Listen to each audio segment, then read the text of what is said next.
what is the value of having something smarter than humans? I can tell you it's more than $4 trillion, right? It's bigger than the current IT industry, right? So it's going to be crazy valuable. And that's, so the question is, does Elon win? Does OpenAI win? Or maybe, they get pieces of superintelligence. So that is why you want to get 10 to 20% of XAI, Yeah, yeah. because it's Elon's best, newest AI ideas. It is Well, basically superintelligent. Well, everyone, welcome to Next Big Future. I'm with my good friend Randy. We're going to discuss superintelligence and the scaling of XAI and why you meant Tesla me, and right? You were talking about me, right? that's Super right. intelligent. That's I see. of course. Right? And the Tesla is talking about investing $5 billion into XAI, and I think that is a fantastic idea, and I'll explain why. So first thing is that we now have details from Elon Musk about how they're increasing the supercomputer data centers, specifically with chips from Nvidia. Grok 2, which should be out next month, it's right now July, it's going to be out in August, has 20,000 H100s. Each of the H100s has 4 petaflops of power. So that's 80 exaflops, use about 25 megawatts. So that's already built and can be operational for the AI in 2024. Grok 3, which is a GPT-5, the OpenAI GPT-5 level system, 100,000 H100s. They're already assembled those chips, and they're going to turn it on, and ready to turn it on, and they're going to operate that. That's 400 exaflops, about 130 megawatts. So the model will be done, trained in late 2024, end of this year, but the data center is pretty much up and going for XAI. The Tesla version of the data center is about half that level, but we'll get close to that power by the end of the year.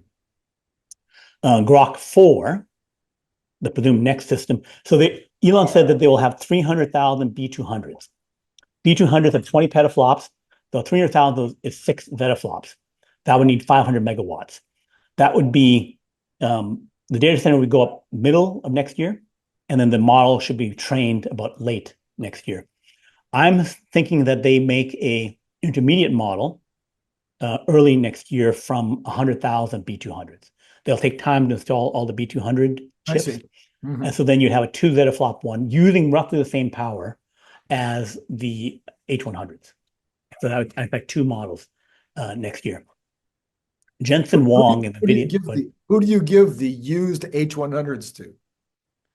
Um, they are still useful. I would still think that you would use them for doing certain, FSD training, other things. You can also train up bots. You also can run smaller, older models in the smaller system and then save the big one for your big Mm, model. So uh-huh. you still would have use for that other Okay. system, maybe the power thing, but and then eventually it would not make sense, based on the power usage. But I think having a generation behind system would still be useful. So you'd have like 2 years of use. I could use it, well, maybe in 3 years, 2024, 2025, and then start phasing out in 2026.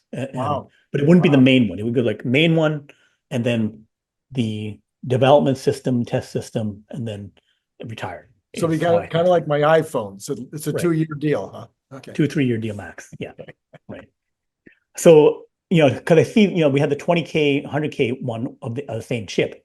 So slightly smaller number, bigger number as I build out, because it takes time to get all those chips and get them installed. So when I have 100,000 of them, I can push out, get a superior model going with 5 times the power of the other one. So it makes sense to like not fully wait until they're all installed. Yeah. Jensen Wong talked about the Rubin GPU chip. We don't know the specs yet of that, Right. but at Computex, the Taiwan version, big IT conference, he mentioned the Rubin chip. So if it scales up comparable to going Hmm. from 4 to 20, it would perhaps go as much as 100 petaflops, right? Use less power and achieve those things. If it was slightly inferior, maybe it's only 60 petaflops. But then there can be 2 versions. There can be a Rubin and then the Ultra Rubin, Hmm. more memory and that kind of stuff.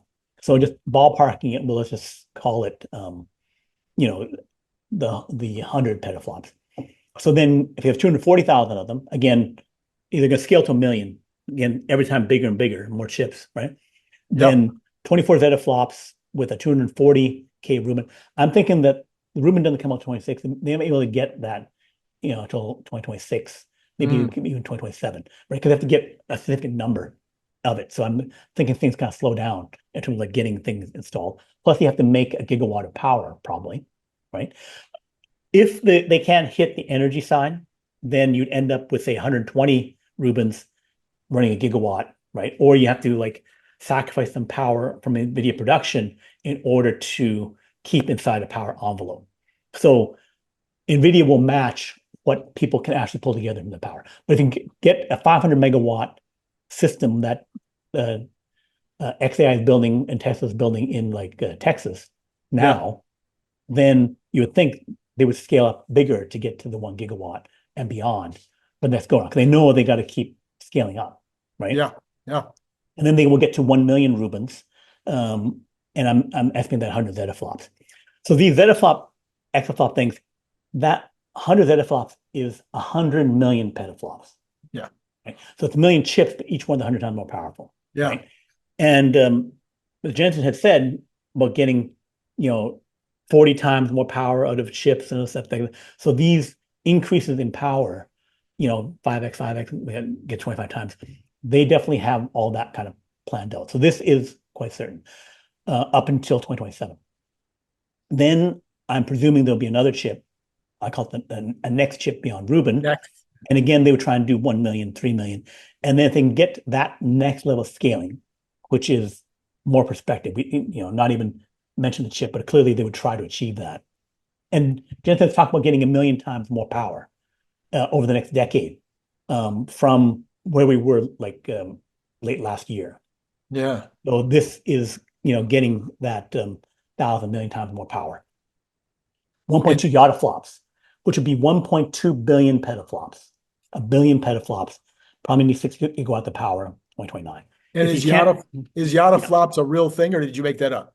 no, that is a real thing. That's a real thing. Okay. That's Somebody exaflop, else, zeta, somebody yotta. else, Yeah. somebody else made it up. Yeah. Yeah, someone else made it up in terms of the terms. I just happen to, because being a futurist, know all the terms they've come up with to Right. say, you got this, and then, can you get to the next thing? There was always a question about, Yada. That's what I got that's to right, say. yottaflop. And then, going down below, nano, pico, Yeah. Yeah. femto, atto, we have to learn the new terms. People don't know it now, but in a few years when they say, okay, we have these power chips and something like that, but people haven't been quoting how many full power exaflop, Right. zettaflop Right. things. Right. Other than Elon, in Tesla mentioned, okay, when we get to 100 exaflops, Right. they said that like a year or 2 years ago and said, Right. like this year get to that level, and they've blown way by it. Right. So anyway, and then distributed inference, talking about getting, because those big data centers, 6 gigawatts, tough, like a million chips all in one location, or 3 million chips all in one location, needing all that power. If I have tens of millions or a billion chips spread around, then it's more easy for me to do the inference of running the model. So the training is going to school, learning for the AI, and then doing an actual job is inference. And that is running the model, getting the answers produced. So thus, we're going to go to these massive distributed centers, which do even more work.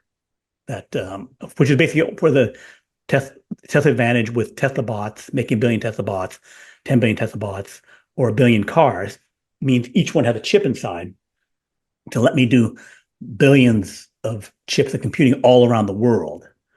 So then I can have, mass Yeah. And amounts of power. do you think most of the audience knows that there's already some of this kind of of sharing of computer storage and data capability already happening with our existing computers? I mean, I Right. guess if I wanted to right now, I could go someplace and share my Right. So there were two major projects. One was the protein folding. Mhm. So then you could donate your computer. Instead of running a screensaver, you would run calculations to figure out how to proteins fold so that we could solve, curing diseases with that. Protein folding basically got solved with AI Yeah. and deep mind. Google's deep mind Mhm. solved protein folding, and then there was also the um, search for alien Right. intelligence, Right. where again you would process images from NASA to look for planets or to look for radio signals and that kind of stuff. And so that project also, instead of a screensaver, you would do. So this has been done with millions of computers. And they found the Um, alien, right? Elon. yeah, that's right. So, all right. So you've got this massive amounts of compute, this massive Right. amount of storage, this massive amount of inference, Mhm. massive trained computers able to do all these massive things. Mhm. How do they make money? So they make money by three things. Right. So one is they can replace search. So Google's instead of doing Google search, and people do it now, they ask the AI, and the AI gives them an answer, and that can be better than getting a link to a web page, Mhm. right? Which is what Google does. Google gives you a link to a web page. Here they say, let me give you the straight up answer. You want to know blah blah blah about NASA or SpaceX or Venus. Here's the answer. Instead of like I go to a web page Right, that might tell me something about something, right. it gives the answer. So Google makes it $80 billion a year off that in profit. So that could be replaced, and people all because more valuable, that could be more valuable than that. So, and then the other thing is writing software and applications. So the IT industry, all the cloud computing, all the software programming in businesses where like I run HR and payroll and accounting for every company in the world, all of that is just shy of $5 trillion. And 1.4 trillion is software. And another 1.4 trillion is IBM, Deloitte, other consultants helping you do the work, and then also salaries for your IT staff, right? So that $3 trillion there. Right now, we have AI software that's helping you to program. You can have it say, write the Python programming language and then create some tool to do a database search or do whatever, or write this program to make um, a Atari like video game, right? Right. So it can do all that work. And there's a lot of effort to perfect that. They're getting better results. They're increasing the productivity of programmers, right? So one, if you can fully replace that, that's $3 trillion plus you can write more code, right? But if you couldn't fully replace it, I can only increase the productivity of programmers and business people by 10 times, right? Then that could be 90% of the value of that software consulting business, right? So, and there's tons of companies all working towards achieving that goal. There's also companies working at improving business productivity, where I want to look in, not just searching the web, but I want to search within my company's PowerPoint, Microsoft planning tools, Slack, emails, so that I can onboard people faster, communicate faster, improve the processes within my company, double productivity, right? So all that work is potentially trillions of dollars, right? Is there any chance it's going to keep teenagers from becoming whack? Um, maybe, but I'm trying to yeah. think of some really good uses. Okay, so the other big use is Doing straight my up taxes, my right. taxes. So what we described there is just high value, regular intelligence stuff. We Yeah, already know that that's there. So yeah, the other thing is superintelligence, yeah. where, and this is the reason I say the $5 billion to invest in Tesla, invest in XAI is worth it. So there's a big debate within the Tesla community of, well, why should I invest $5 billion into XAI thing? So the reason being is that one, people people don't know. There was a big kerfuffle about Elon not getting his pay package. Elon might leave. Elon might take his AI ideas elsewhere, His right? new ideas, not his existing. That Right. didn't mean that he would stop working on Tesla projects. Right. he would complete Tesla projects. He just wouldn't bring in new, higher level Right. intellectual concepts. Yes. Right. So that was the existing projects are Robotaxi, FSD, and Teslabot. Right. So then beyond that is what is in XAI.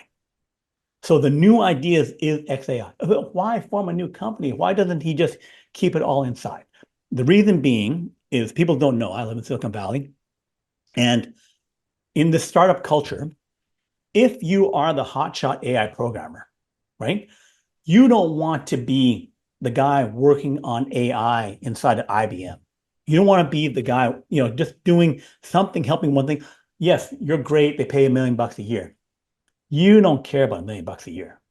You want to get the big payoff and make a $10 billion company and get $1 billion, right?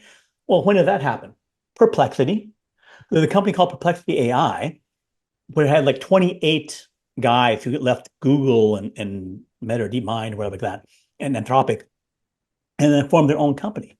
And then they made a large language model. They got like, I don't know, 10,000, whatever, H100 GPUs. They got some money, and now they're worth multi-billion dollars. I So think they had an offer last week for 35 billion, right? 35 billion, And more he than a turned it billion, down right? More than $1 billion per person, right? in Of the 4 years, team, right? right? Then they started in 2021 or something. Right. It did in 2 years, right? So that is what the hotshot AI guys want. And Elon knows all those hotshot AI guys. He can recruit them, right? If he doesn't know them, he can attract them and say, you can be the lead. Why do they believe he can do that? Because he already did it with OpenAI. He helped found OpenAI. He personally recruited Ilya Sutskever, the hotshot neural net guy who did convoluted neural networks, into that. He broke a friendship with Google to do it in order to do this thing. So all these he said on the conference call, I tried to recruit these guys into Tesla, gave them all kinds of stuff. They didn't want to do it. The best guys want to be inside XAI, right? So they made a new company specifically for working on basic superintelligence, right? All the things beyond. And things like, well, I can't think of what is beyond. That's why you need Elon. That's why you need these other AI guys, because they can think of what is beyond. And beyond is superintelligence beyond human. So no like mark. And then the question is, what is the value of having something smarter than humans? I can tell you it's more than $4 trillion, right? It's bigger than the current IT industry, right? So it's going to be crazy valuable. And that's so the question is, does Elon win? Does OpenAI win? Or maybe, they get pieces of superintelligence. So that is why you want to get 10 to 20% of XAI. Yeah. Yeah. Because it's Elon's best, newest AI ideas. It is Well, basically superintelligence. Because the come next on. step is superintelligence. Yeah. Come on. I put it this way the other day to one of the naysayers called Warren Redlick.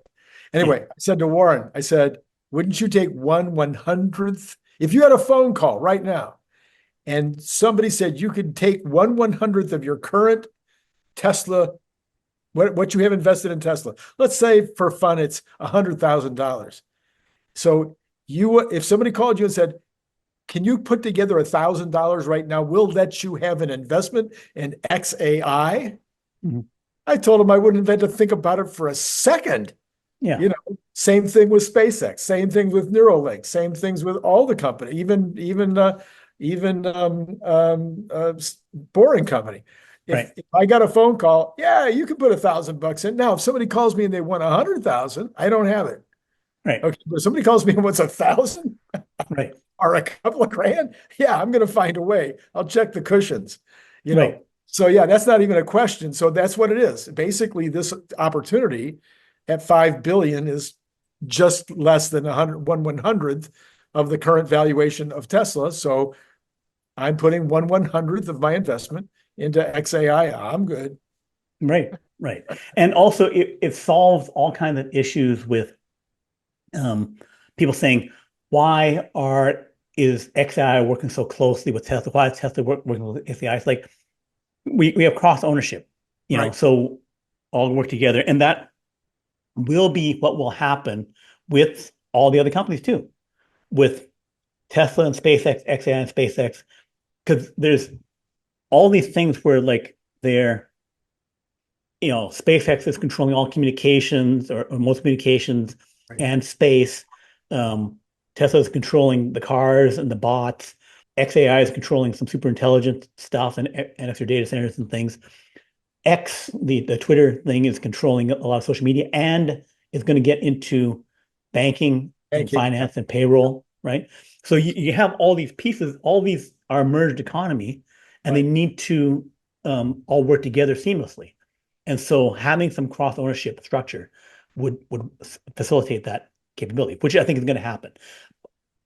David Lee, another Tesla social media person, YouTuber, he had talked about a holding company called, X Right. Holdings that would hold everything.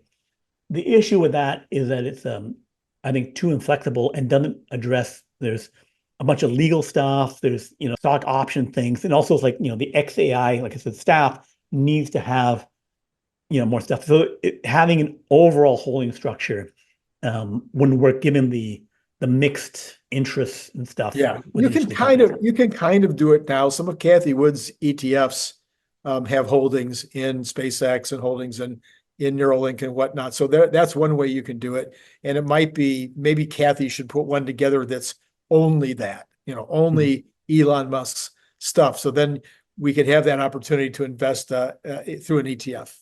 Right. But it wouldn't have an overall like parent company kind of structure. Right, It right. would be an investor in that and would hold shares Well, in the it. advantage to that is, and I think, the thing that Elon hates, and he's not the only one. I don't know if you know this or not, Brian, and I'm sure many in the audience don't know this, is that the number of corporations in the United States is shrinking rapidly.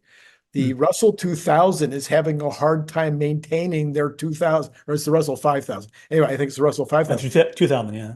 Oh, it's the 2000? Because Yeah. there's also a Russell 5, I think. Okay, maybe there's two, yeah. I don't remember which one it is, but they're having trouble finding enough corporations. They don't have enough corporations to put into it Right. because other CEOs are doing the same thing as Elon. They're going, why do I want all this government, this regulation? Why do I also want all the stockholder overhang and these lawsuits and everything? Yeah. I can do a privately held corporation like all of the other companies that Elon owns, and Hmm. I don't have all that stuff happening to me. So Hmm. when you start doing something like this purchase that Hmm. he's doing with a public company buying a large percentage or large 10 to 20% of his privately Private held company. company, now you're starting to maybe inch towards, and if you did a holding company, you would definitely start to get some of that overhang. So anyway, we'll see what happens. Yes. Okay. So superintelligence ahead and ownership within Tesla XAI is the smart move for superintelligence. Absolutely. Okay. Talk to you next time.